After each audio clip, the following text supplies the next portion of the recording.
Sometimes the most profound moments of recognition come not from grand ceremonies or public awards, but from the quiet acknowledgement of one person's dignity by those who hold the highest authority. This is the true story of Maria Rodriguez, a mess hall worker whose world was turned upside down by a single act of disrespect, only to be restored by an unprecedented display of honor from the very top of the military hierarchy. In a world where rank and status often determine how we treat others, this story reminds us that true leadership recognizes the value of every human being. What happened in that military mess hall on an ordinary Tuesday afternoon would become a lesson in respect, dignity, and the power of standing up for what's right that would echo through the entire base and beyond. This isn't just a story about military protocol or workplace harassment. It's about the moment when someone who thought she had lost everything discovered that her worth had been seen and valued by those who mattered most. It's about how sometimes, when we think we're at our lowest point, life has a way of showing us that we're more important than we ever imagined. Maria Rodriguez had been working in the mess hall at Fort Henderson for 3 years, and in all that time, she had never missed a single day of work. Every morning at 4:30, her alarm would buzz in the small apartment she shared with her teenage daughter Sophia, and Maria would quietly slip out of bed, careful not to wake her sleeping child. The early morning routine had become as natural as breathing. She would shower quickly, braid her long black hair into a neat bun, and put on the standard-issue white uniform that marked her as one of the kitchen staff. The drive to the base took exactly 17 minutes, and Maria used every one of those minutes to prepare herself mentally for the day ahead. She would listen to the Spanish radio station that played her favorite songs from back home in Puerto Rico, letting the familiar melodies calm her nerves and remind her why she was doing this job. Sophia needed stability. Sophia needed a future. And this job at the military base provided both. Maria had come to appreciate the structured environment of military life, even though she wasn't a soldier herself. There was something comforting about the predictability of it all. The soldiers would file in for breakfast at exactly 600 hours, lunch at 1200, and dinner at 1800. She knew their faces, their preferences, and their stories. Private Johnson always asked for extra bacon on Fridays. Sergeant Williams preferred his eggs scrambled, never fried. Lieutenant Davis had a sweet tooth and would sneak extra dessert whenever he thought nobody was looking. But it wasn't just about serving food. Maria took genuine pride in her work. She believed that good food was one of the small comforts that could make a soldier's day better, especially for those who were preparing for deployment or dealing with the stress of military life. She would arrive early to help with food preparation, staying late to ensure everything was properly cleaned and organized for the next day. Her supervisors had noticed her dedication, and she had received 2 commendations for excellence in her personnel file. The mess hall itself was a large, utilitarian space with long metal tables and benches that could seat about 200 people at once. The walls were painted in standard military green, decorated only with safety notices and a few motivational posters. The serving area was separated from the dining area by a long counter with heat lamps keeping the food warm.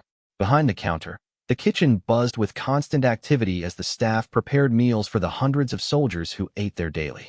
Maria's specific role involved managing the salad bar and the beverage station, but she often helped wherever she was needed.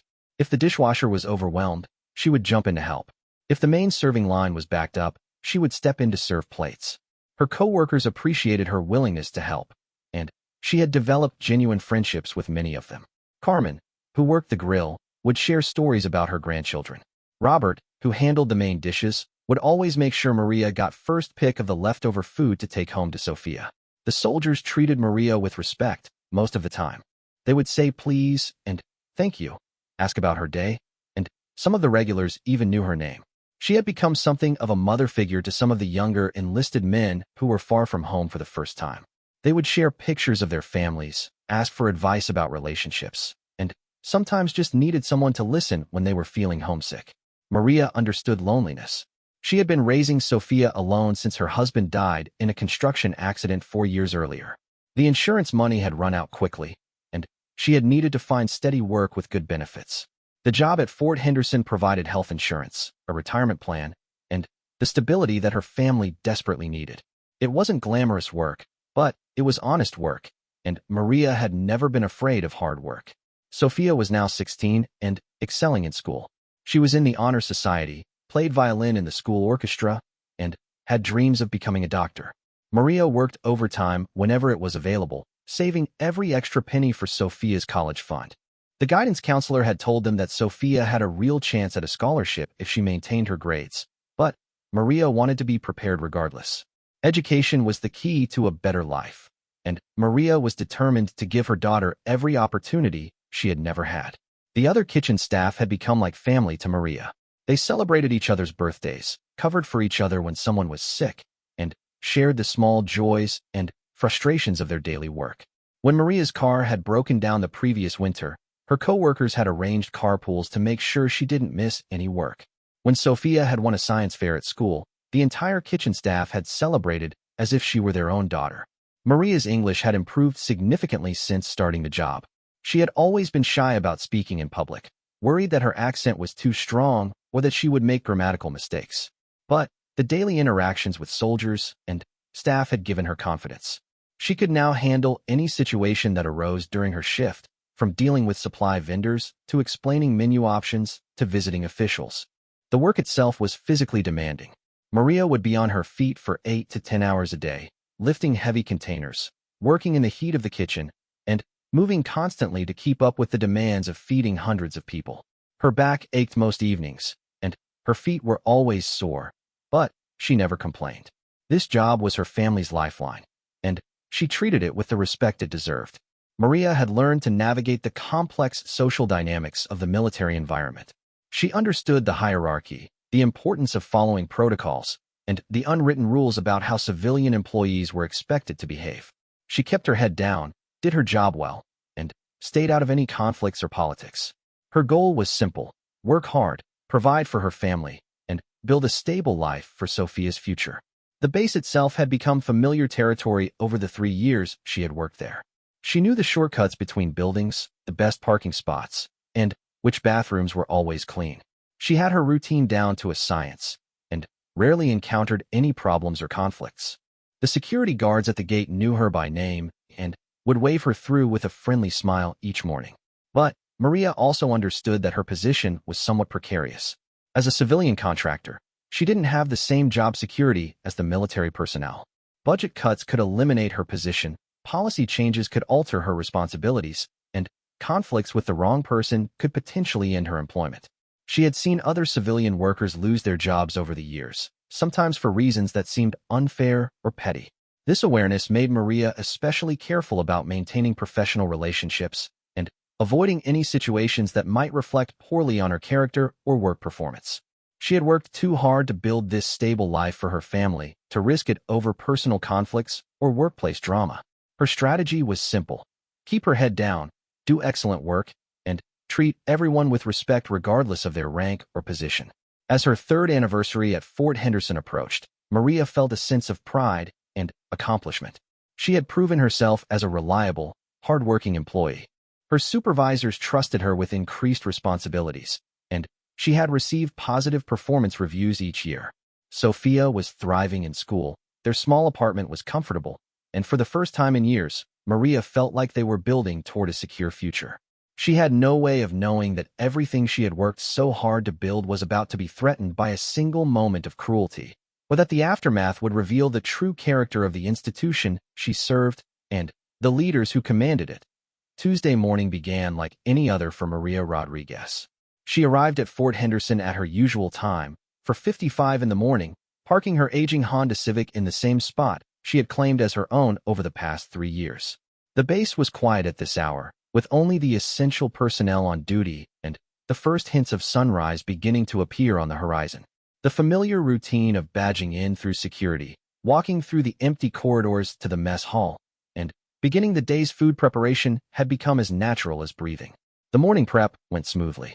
Maria worked alongside Carmen and Robert, chopping vegetables for the lunch salads, restocking the beverage station, and helping to arrange the serving areas. The kitchen filled with the familiar sounds and smells of breakfast preparation, bacon sizzling on the grill, coffee brewing in large industrial machines, and the constant chatter of the staff as they coordinated the morning's tasks. Everything was running exactly on schedule. Breakfast service proceeded without incident. The soldiers filed through the line in their usual orderly fashion, collecting their meals and finding seats at the long metal tables. Maria maintained her station at the beverage area, keeping the coffee fresh, restocking the juice dispensers, and cleaning up spills as they occurred. She exchanged friendly greetings with the regular customers, asked about weekend plans, and maintained the warm, professional demeanor that had made her popular among the soldiers. The transition from breakfast to lunch preparation began around 10 o'clock, as it did every day. The breakfast items were cleared away, the serving areas were cleaned and sanitized, and the kitchen staff began preparing for the lunch rush. Maria was assigned to help with the salad bar preparation, a task she particularly enjoyed because it allowed her to be creative with the presentation and ensure that the vegetables were fresh and appetizing. Lunch service began at exactly 1200 hours, and the initial rush went smoothly. The soldiers moved through the line efficiently, the food was well prepared and properly heated, and the kitchen staff worked together like a well-oiled machine. Maria had restocked the beverage station twice and was returning from the storage area with fresh supplies when she noticed a commotion near the main serving line. Colonel James Mitchell had entered the mess hall with two other officers, all wearing their dress uniforms rather than the standard duty uniforms worn by most of the soldiers during regular meal times. Mitchell was known throughout the base as a demanding and sometimes difficult officer, someone who expected perfection from everyone under his command and was quick to point out any perceived failures or shortcomings. He was tall and imposing, with graying hair and stern features that seemed permanently set in an expression of disapproval. Maria had served Colonel Mitchell before, and the experiences had never been pleasant. He was the type of officer who would inspect his food carefully before eating, sometimes sending plates back to the kitchen for minor issues that other soldiers wouldn't even notice. He never said please or thank you, never acknowledged the staff with anything more than a curt nod, and generally treated the civilian employees as if they were invisible. On this particular day, Colonel Mitchell appeared to be in an especially foul mood. Maria watched from her station as he moved through the serving line, making comments about the food presentation and questioning the kitchen staff about various items. The servers were doing their best to accommodate his demands, but nothing seemed to meet his standards. He rejected the first portion of main dish for being too small, complained that the vegetables looked overcooked, and demanded fresh rolls because the ones in the basket appeared to have been sitting under the heat lamps for too long. When Colonel Mitchell reached the beverage station where Maria was working, he stopped and surveyed the options available. The coffee was fresh, the juice dispensers were full, and the water pitcher was clean and properly iced. Maria stood ready to assist, maintaining the professional smile she always wore while serving, but Colonel Mitchell didn't immediately make his selection. Instead, he stood there for several long moments, his eyes scanning the area as if looking for something to criticize. The mess hall had grown quieter as other soldiers noticed the colonel's presence and began eating their meals with more subdued conversation than usual. Maria could feel the tension in the room, and she focused on maintaining her composure and being ready to serve whatever the colonel might request. She had dealt with difficult customers before, and her strategy was always to remain professional, accommodating, and focused on providing excellent service regardless of how she was treated. Colonel Mitchell finally pointed to the coffee dispenser and said, in a voice loud enough to be heard throughout the nearby area, that he wanted black coffee, but the cup better be clean because he had gotten a dirty cup from this station before. Maria knew this wasn't true, as she personally inspected every cup and maintained the highest standards of cleanliness, but she simply nodded and reached for a fresh cup from the clean stack. As Maria was filling the coffee cup, being extra careful to avoid any spills and ensuring the cup was filled to the appropriate level, Colonel Mitchell continued talking loudly about the general state of the mess hall and how civilian employees needed to maintain higher standards if they wanted to continue working on a military installation. His comments were clearly directed at Maria, though he spoke as if she weren't standing right there in front of him. The coffee cup was full and properly prepared, and Maria turned to hand it to Colonel Mitchell with her usual professional demeanor. She had just extended the cup toward him when the colonel made a sudden movement, apparently reaching for something on the counter, and his elbow struck the cup in Maria's hand. The hot coffee splashed across Maria's uniform and spilled onto the floor behind the serving counter. What happened next would replay in Maria's mind countless times over the following weeks. Instead of apologizing for the obvious accident, or even acknowledging that it had occurred, Colonel Mitchell stepped back and loudly declared that Maria had spilled coffee on him and made a mess of the serving area. His voice carried throughout the mess hall, and every conversation stopped as soldiers turned to see what was happening. Maria stood frozen for a moment, coffee dripping from her uniform and shock registering on her face. She knew that everyone in the mess hall could see exactly what had happened, that the colonel's own clumsiness had caused the spill, but she also understood the impossible position she was in. Contradicting a colonel's account of events, regardless of the truth, would be seen as insubordination and could cost her job immediately. Before Maria could respond or begin cleaning up the spilled coffee, Colonel Mitchell escalated the situation further. In a voice that could be heard throughout the entire mess hall, he began berating Maria for her carelessness, her lack of attention to detail, and her failure to maintain proper standards in food service. He questioned whether civilian employees could be trusted with even simple tasks like serving beverages, and suggested that perhaps the base needed to reconsider its policies regarding contract workers. The other kitchen staff stopped their work and watched in stunned silence as the colonel continued his verbal assault.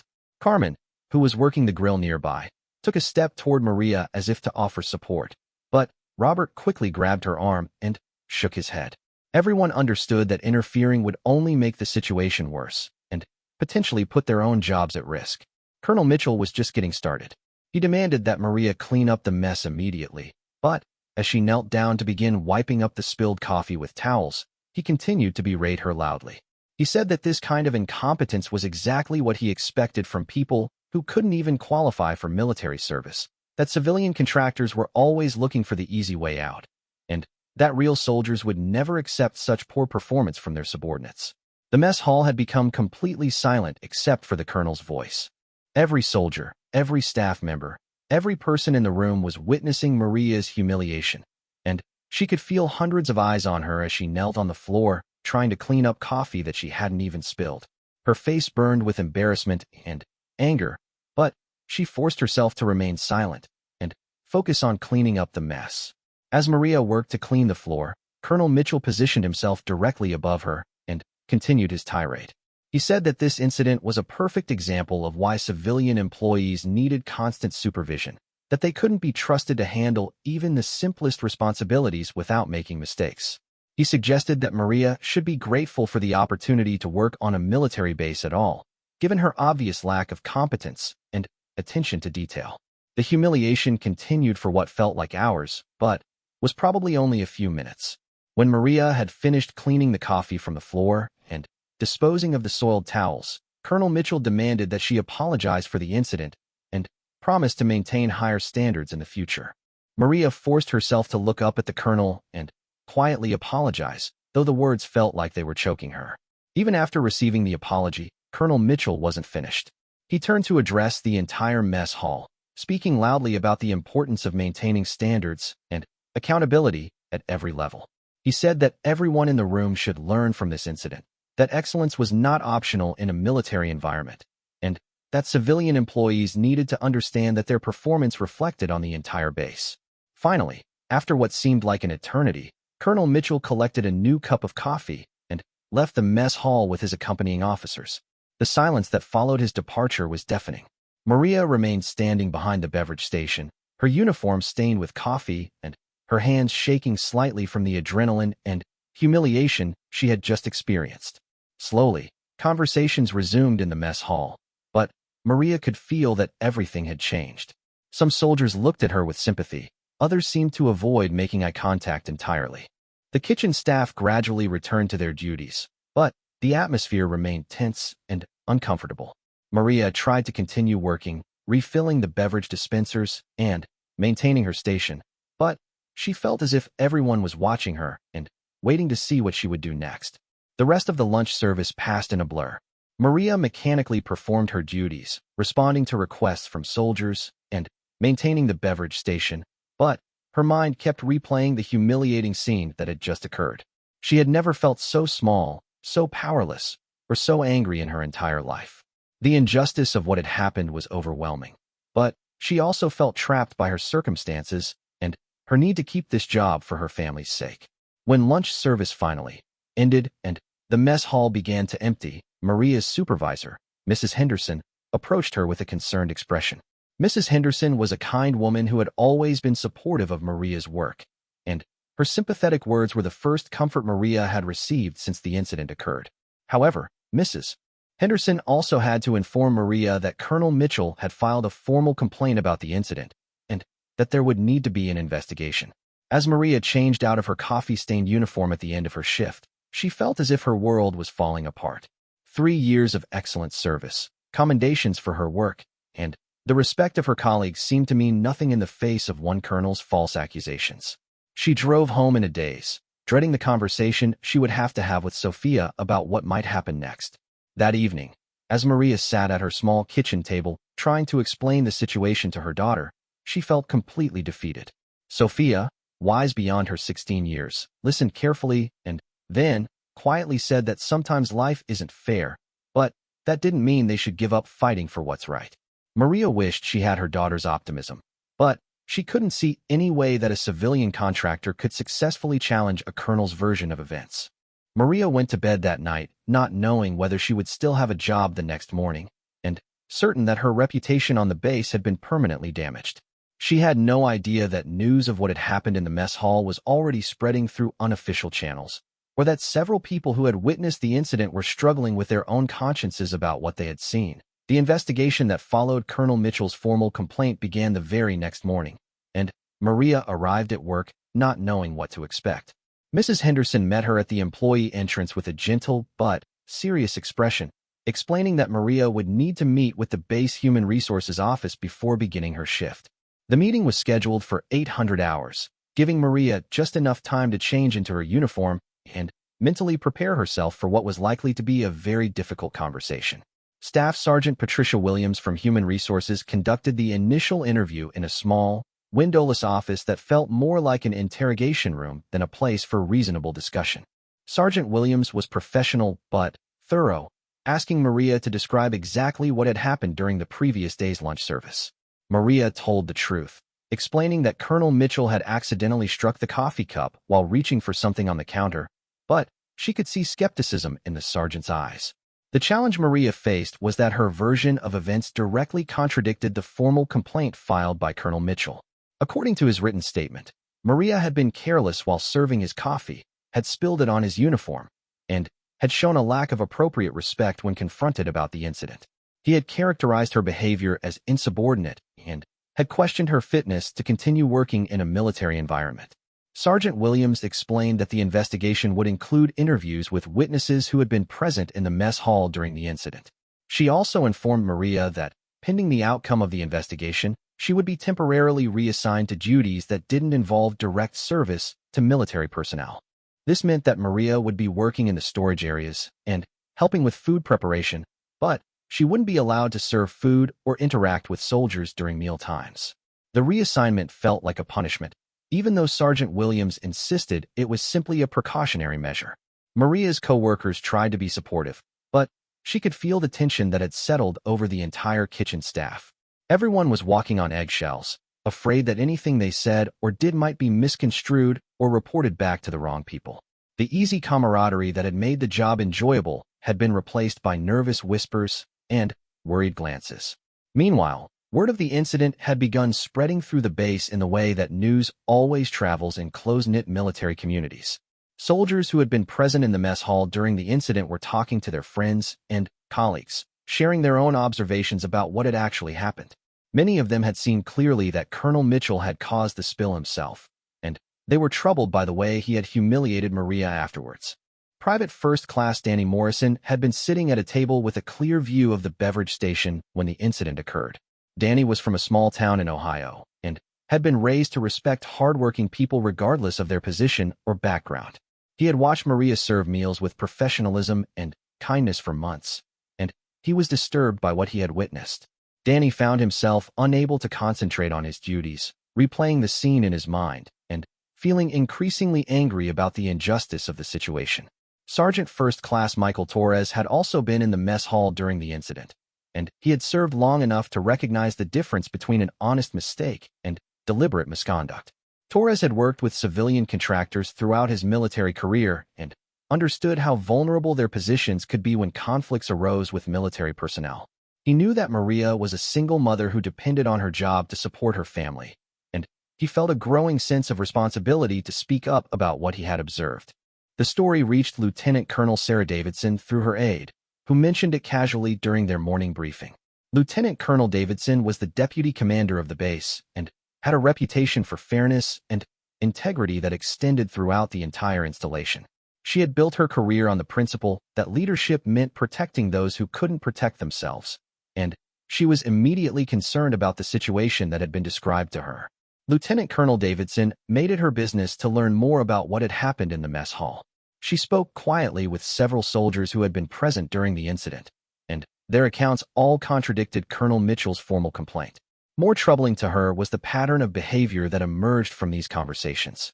Several soldiers mentioned other incidents where Colonel Mitchell had been unnecessarily harsh with civilian employees, and Davidson began to suspect that this latest incident was part of a larger problem. The investigation took on new dimensions when Lieutenant Colonel Davidson requested copies of all the witness statements that had been collected by Human Resources. She reviewed each statement carefully, noting the consistent details that supported Maria's version of events and the lack of any credible evidence to support Colonel Mitchell's accusations. Davidson realized that not only had an injustice been done to Maria, but that the integrity of the entire investigation process was at stake. 3 days after the original incident, Lieutenant Colonel Davidson requested a meeting with the base commander, Brigadier General Robert Hayes. General Hayes was a veteran officer with over 25 years of service and a reputation for making difficult decisions based on principle rather than politics. Davidson presented her concerns about the mess hall incident and the subsequent investigation, providing copies of the witness statements and her own assessment of the situation. General Hayes listened carefully to Lieutenant Colonel Davidson's briefing and asked pointed questions about the evidence that had been gathered. He was particularly interested in the witness accounts that contradicted Colonel Mitchell's formal complaint, and he was troubled by the suggestion that this might not be an isolated incident. General Hayes had little tolerance for officers who abused their authority, particularly when their actions affected hardworking civilian employees who had no recourse through military channels. The general's decision to personally review the case sent ripples throughout the base command structure. Colonel Mitchell was summoned to a meeting with General Hayes and Lieutenant Colonel Davidson, where he was asked to provide additional details about his version of events. During this meeting, Mitchell maintained his original story but seemed uncomfortable when confronted with the specific witness accounts that contradicted his claims. General Hayes also requested a private meeting with Maria Rodriguez to hear her side of the story directly. This was highly unusual, as base commanders rarely involve themselves in personnel matters involving civilian contractors. Maria was nervous about the meeting but determined to tell the truth, regardless of the potential consequences for her job. The meeting took place in General Hayes's office, with Lieutenant Colonel Davidson also present as a witness. Maria was struck by the general's respectful manner and genuine interest in understanding what had actually happened in the mess hall. She told her story simply and honestly, describing Colonel Mitchell's behavior and the humiliation she had felt during and after the incident. General Hayes asked thoughtful questions and seemed particularly interested in Maria's description of her work history and her relationship with the soldiers she served. During the conversation, General Hayes learned about Maria's 3 years of excellent service, her commendations from previous supervisors, and her reputation among the soldiers who ate in the mess hall regularly. He also learned about her personal circumstances as a single mother working to support her teenage daughter's education. The general was moved by Maria's dignity and professionalism, even in the face of what was clearly a very difficult situation. After meeting with Maria, General Hayes requested additional information about Colonel Mitchell's personnel record and his history of interactions with civilian employees. What he learned confirmed Lieutenant Colonel Davidson's suspicions that the mess hall incident was part of a pattern of inappropriate behavior. There had been previous complaints from civilian contractors about Mitchell's harsh treatment, but they had never been formally investigated because the complainants had been reluctant to pursue the matter against such a high-ranking officer. The turning point came when Private First Class Morrison requested permission to speak with Lieutenant Colonel Davidson about what he had witnessed in the mess hall. Morrison's statement was detailed and compelling, describing not only the incident itself, but also his observations about Maria's character and work ethic. His willingness to speak up, despite the potential risks to his own military career, impressed both Davidson and General Hayes. Sergeant Torres also came forward with his own statement, providing additional corroboration for Maria's version of events. Torres went further, describing other incidents where he had seen Colonel Mitchell treat civilian employees inappropriately. His testimony helped establish the pattern of behavior that General Hayes needed to take decisive action. As word spread through the base that the incident was being investigated at the highest levels, more witnesses began coming forward. Soldiers who had been afraid to speak up initially realized that their testimony might be crucial in ensuring that justice was done. The mess hall staff, who had been walking on eggshells since the incident, began to feel hopeful that the truth might actually matter in this situation. Maria continued working in her temporary assignment, trying to maintain her professional demeanor despite the uncertainty about her future. The kitchen staff rallied around her, offering emotional support and practical help. Carmen brought her homemade soup. Robert shared encouraging stories about other times when justice had prevailed over politics, and Mrs. Henderson assured her that her job performance had always been exemplary. Sophia noticed the stress her mother was experiencing and tried to be especially helpful at home. She took on additional household responsibilities, maintained her excellent grades at school, and provided emotional support when Maria felt overwhelmed by the situation. The teenager's maturity and strength reminded Maria of why she was fighting so hard to keep her job and maintain their stable life. The investigation reached a critical juncture when General Hayes reviewed all the evidence and witness statements that had been gathered. The conclusion was clear. Colonel Mitchell had filed a false complaint against Maria Rodriguez, and his subsequent treatment of her had been both inappropriate and harmful. The general faced a difficult decision about how to address the situation, knowing that his choice would send a message to everyone on the base about the values and principles that guided their military community. General Hayes understood that this case was about more than just one incident in a mess hall. It was about whether the military would protect those who served it faithfully, regardless of their rank or position. It was about whether truth and justice would prevail over rank and privilege. And it was about what kind of institution the military wanted to be in its treatment of the civilians who worked alongside them every day. The general's decision would not only determine Maria's fate, but would also establish a precedent for how similar situations would be handled in the future. As he prepared to announce his conclusions, General Hayes knew that he had an opportunity to demonstrate the values that the military claimed to represent, and he was determined not to waste it. The call came on a Friday morning at exactly 0900 hours. Maria was in the storage area checking inventory when Mrs. Henderson approached her with an expression that was difficult to read. The message was simple.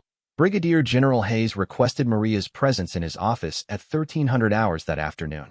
No additional information was provided, and Mrs. Henderson admitted she had no idea what the meeting might entail. Maria spent the rest of her morning shift trying to focus on her work while her mind raced through every possible outcome. The investigation had been ongoing for over a week, and she had heard nothing official about its progress or conclusions.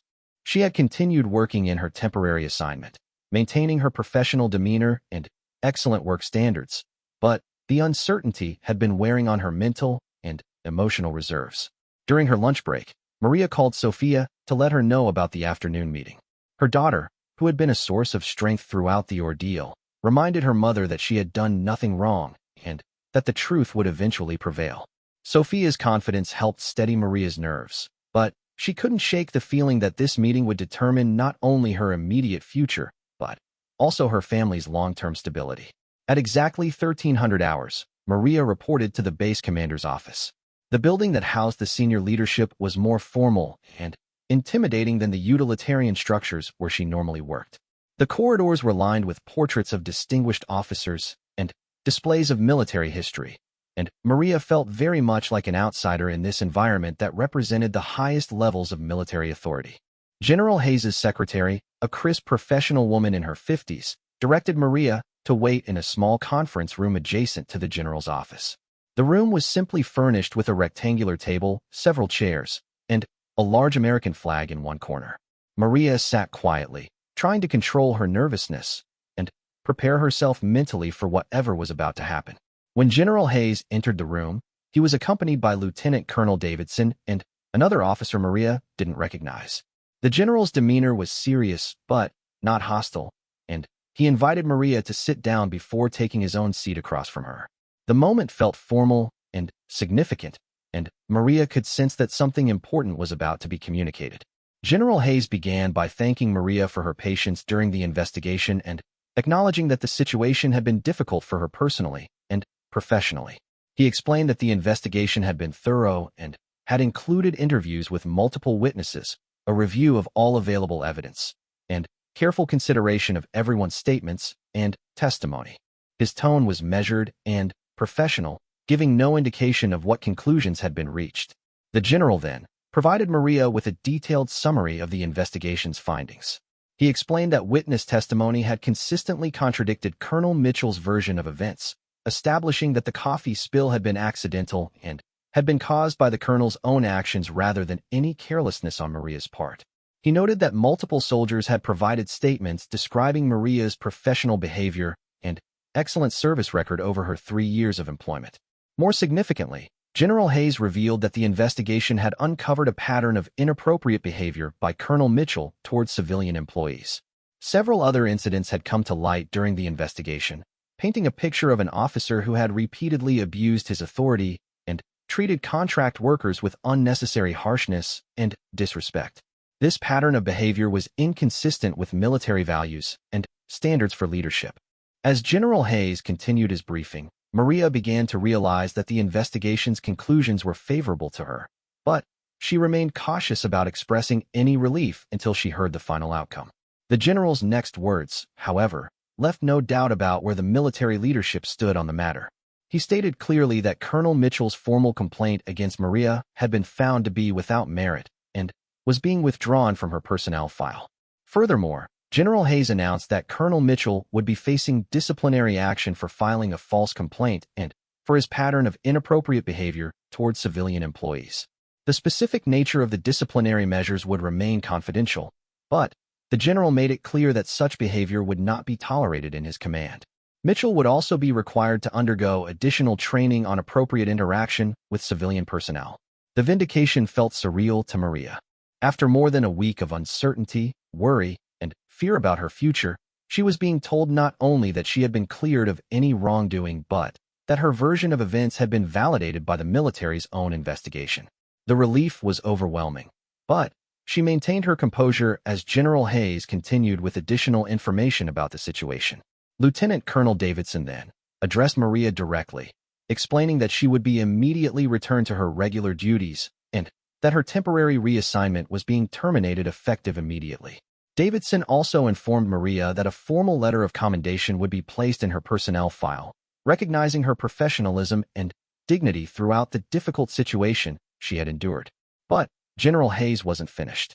He explained that he felt the military had a responsibility to address not only the immediate injustice that had been done to Maria, but also the broader message that the incident had sent to the entire base community.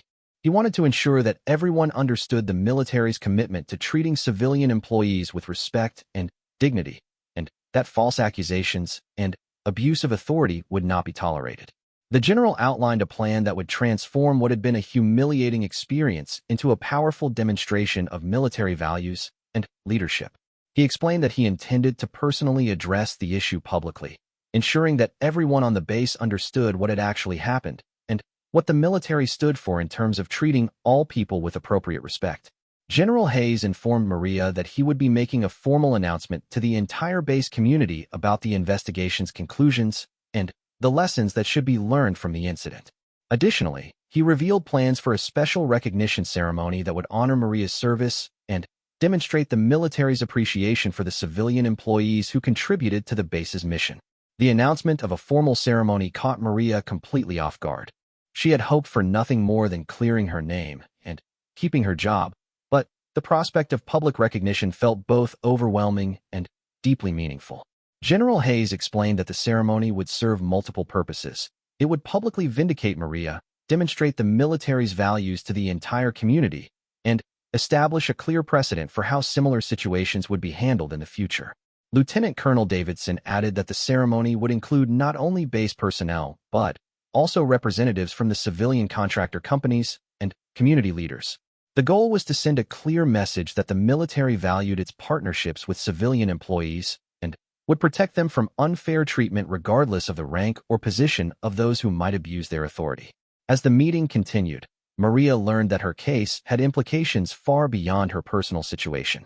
General Hayes explained that new policies were being developed to provide better protection and support for civilian employees who faced harassment or mistreatment from military personnel. These policies would include clearer reporting procedures, stronger protections against retaliation, and more robust investigation processes. The general also revealed that Maria's courage in standing up for herself, despite the risks to her employment, had inspired other civilian workers to come forward with their own experiences of mistreatment. Several additional investigations were being launched based on information that had emerged during the inquiry into Maria's situation, suggesting that the impact of her case would extend well beyond her individual circumstances. When General Hayes asked Maria about her thoughts on the proposed ceremony, she found herself struggling to find adequate words to express her feelings. The journey from humiliation and fear to vindication and recognition felt almost impossible to comprehend. She managed to express her gratitude for the investigation's thoroughness and fairness, and her appreciation for the military leadership's commitment to doing the right thing. The meeting concluded with practical arrangements for Maria's return to her regular duties and timeline for the upcoming ceremony. General Hayes personally apologized for what Maria had endured and assured her that the military considered her a valued member of the base community. He emphasized that her professional conduct throughout the ordeal had exemplified the best qualities of service and dignity under pressure. As Maria left the base commander's office, she felt as though she were living in a dream. The weight of uncertainty and fear that had pressed down on her for more than a week had suddenly been lifted, replaced by a sense of validation and hope that she had barely dared to imagine. The walk back to the mess hall felt different somehow, as if she were seeing the base through new eyes. When Maria returned to the kitchen, her co-workers immediately recognized that something significant had happened. Mrs. Henderson was the first to approach, and when Maria shared the news about the investigation's conclusions, the entire kitchen staff erupted in celebration. Carmen hugged her tightly, Robert pumped his fist in the air, and several other workers gathered around to hear the details of what had transpired. The news spread quickly throughout the mess hall and beyond. Soldiers who had witnessed the original incident or had heard about it secondhand learned that justice had been done and that their testimonies had made a difference. Many of them made it a point to seek out Maria during subsequent meals to express their support and appreciation for her grace under pressure. That evening, Maria called Sophia with the news, and they celebrated together over a quiet dinner at home. Sophia expressed pride in her mother's strength and courage, and Maria reflected on how the experience had taught her important lessons about standing up for herself and the value of truth in even the most difficult circumstances. They talked late into the night about what the experience had meant and how it might change their lives going forward. As Maria prepared for bed that night, she thought about the ceremony that was being planned in her honor. The prospect still felt surreal, but she was beginning to understand that her case had become about something much larger than her personal vindication. It had become a symbol of the military's commitment to its values and its willingness to protect those who served alongside them in any capacity. The transformation from victim to symbol of justice had happened almost overnight, but Maria was beginning to appreciate the responsibility that came with her new role as an example of courage and perseverance in the face of injustice. She fell asleep that night feeling grateful, hopeful, and proud of the strength she had discovered within herself during one of the most challenging periods of her life. The morning of the ceremony dawned bright and clear, with a crispness in the air that seemed to reflect the significance of what was about to unfold. Maria arrived at Fort Henderson earlier than usual, not because she was scheduled to work, but because she wanted time to mentally prepare herself for what would undoubtedly be one of the most important days of her life. The base felt different somehow, charged with an energy and anticipation that she had never experienced before. Mrs. Henderson had insisted that Maria take the morning off to prepare for the ceremony, and Sophia had been given permission to miss school so that she could attend the event with her mother. They had gone shopping together the previous weekend to find appropriate clothes for the occasion, settling on a simple but elegant navy blue dress for Maria and a burgundy outfit for Sophia that made her look mature and proud. The ceremony was scheduled to take place in the base's main auditorium, a large space normally used for briefings, training sessions, and occasional entertainment events. However, as Maria and Sophia arrived at the building, it was clear that this would be unlike any event the auditorium had hosted before. Military personnel in dress uniforms were directing traffic, Media representatives were setting up equipment, and a red carpet had been laid from the parking area to the main entrance. Lieutenant Colonel Davidson met Maria and Sophia at the entrance, greeting them warmly and escorting them to a special waiting area where they could have a few minutes of privacy before the ceremony began. Davidson explained that the event had generated significant interest both on the base and in the surrounding community, with representatives from local government, business leaders, and several news organizations requesting permission to attend. As they waited, Davidson briefed Maria on what to expect during the ceremony. The program would begin with opening remarks from General Hayes, followed by a detailed account of the investigation and its conclusions. Several of the soldiers who had provided witness testimony would be recognized for their courage in speaking up for what was right. The ceremony would conclude with a special presentation to Maria, recognizing her dignity and professionalism throughout the ordeal. The doors to the auditorium opened precisely at 1400 hours, and Maria was amazed by what she saw. The space was completely full, with every seat occupied by military personnel, civilian employees, and community members. The stage was decorated with military flags and banners, and a podium had been set up with microphones and professional lighting. The formality and scale of the event far exceeded anything Maria had imagined. General Hayes opened the ceremony with remarks about the importance of military values and the responsibility that comes with authority and leadership. He spoke about integrity, respect, and the obligation to protect those who serve alongside military personnel in any capacity. His words were measured and powerful, setting a tone of serious reflection and commitment to doing what was right. The general then provided a detailed account of the mess hall incident and the subsequent investigation. He explained how witness testimony had revealed the truth about what had actually occurred, and he praised the soldiers who had come forward to ensure that justice was done. His description of the events was clear and factual, leaving no doubt about what had really happened and who was responsible. What happened next took Maria's breath away.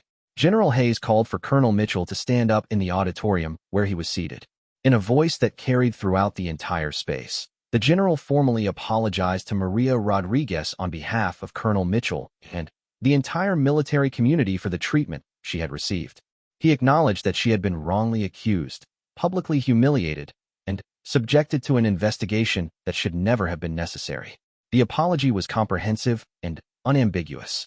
General Hayes stated that Maria's character, work ethic, and professionalism had never been in question, and that the military was grateful for her 3 years of excellent service. He announced that Colonel Mitchell had been disciplined for his actions and had been required to undergo additional training on appropriate conduct towards civilian personnel. But the apology was only the beginning of what would become an unprecedented demonstration of respect and recognition. General Hayes announced that Maria Rodriguez was being awarded a formal commendation for her service to the military community, recognizing not only her excellent work performance, but also her grace and dignity under extremely difficult circumstances. As Maria was called to the stage to receive her award, something extraordinary happened. Every person in the auditorium stood up simultaneously, creating a standing ovation that lasted for several minutes. The applause was thunderous and sustained, with military personnel, civilian employees, and community members all showing their appreciation for a woman who had become a symbol of courage and perseverance. General Hayes presented Maria with a formal certificate of commendation, but he also had additional recognition to bestow. He announced that Maria was being promoted to a supervisory position within the food service department, with increased responsibilities and a significant salary increase. This promotion, he explained, was based on her proven leadership qualities, her commitment to excellence, and her positive influence on the entire mess hall operation. The ceremony continued with remarks from Lieutenant Colonel Davidson, who spoke about the lessons that everyone could learn from Maria's example. Davidson emphasized that standing up for what is right, even when it involves personal risk, is a fundamental responsibility of everyone who serves in any capacity. She noted that Maria's courage had inspired others to come forward and had led to positive changes that would benefit future civilian employees. Several of the soldiers who had provided witness testimony during the investigation were also recognized during the ceremony. Private First Class Morrison and Sergeant First Class Torres were specifically commended for their integrity and courage in speaking up for the truth. Their willingness to testify had been crucial in ensuring that justice was done, and their actions exemplified the best traditions of military service. The program included a special presentation about the new policies that were being implemented to better protect civilian employees from harassment or mistreatment. These policies, inspired directly by Maria's case, would provide clearer procedures for reporting problems, stronger protections against retaliation, and more robust support systems for those who faced difficult situations in the workplace. As the formal portion of the ceremony concluded, Maria was invited to address the audience. She had not expected to speak publicly, and she felt nervous about standing before such a large and distinguished gathering. However, with Sophia's encouraging smile from the audience and the supportive presence of General Hayes beside her, Maria found the courage to share her thoughts about what had happened.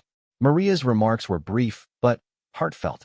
She thanked the military leadership for conducting a fair and thorough investigation, and she expressed appreciation for the soldiers who had spoken up on her behalf.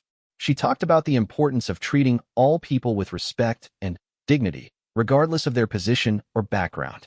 Most significantly, she emphasized that her experience had reinforced her belief in the fundamental decency and fairness of the military community. When Maria finished speaking, the audience erupted in another sustained standing ovation. But what happened next would become the moment that defined the entire ceremony and created a memory that would last for years throughout the base community. General Hayes stepped forward and, in full view of everyone present, rendered a formal military salute to Maria Rodriguez. The symbolism of that moment was profound and unprecedented. A general officer, representing the highest levels of military authority, was offering the ultimate sign of military respect to a civilian food service worker. The salute acknowledged not only Maria's personal courage but also the value and dignity of every person who contributed to the military mission, regardless of their rank or position. As General Hayes held his salute, something remarkable happened throughout the auditorium. One by one, every military person in the room stood at attention and rendered their own salutes to Maria. The sight of hundreds of soldiers, from privates to senior officers, saluting a civilian employee created a powerful visual that would be remembered and talked about for years to come. The salute lasted for nearly a minute, creating a moment of profound respect and recognition that transcended military hierarchy and protocol. Maria stood quietly on the stage, deeply moved by the honor being shown to her, and overwhelmed by the transformation of her status from accused employee to honored member of the community. Following the ceremony, there was a reception in the base community center where Maria and Sophia had the opportunity to meet personally with many of the people who had attended the event.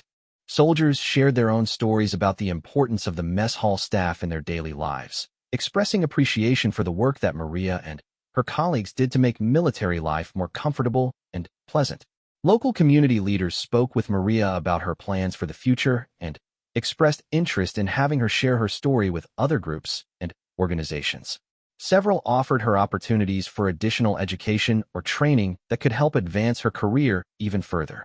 The response was overwhelmingly positive and supportive, making it clear that Maria's experience had resonated far beyond the military community. Representatives from other military bases reached out to learn about the policies and procedures that had been implemented at Fort Henderson in response to Maria's case. Her story was becoming a model for how military installations could better protect and support their civilian employees, and she was being invited to participate in training programs and policy development initiatives. As the day concluded and Maria and Sophia prepared to leave the base, they were both quiet, processing everything that had happened and trying to understand how dramatically their lives had changed.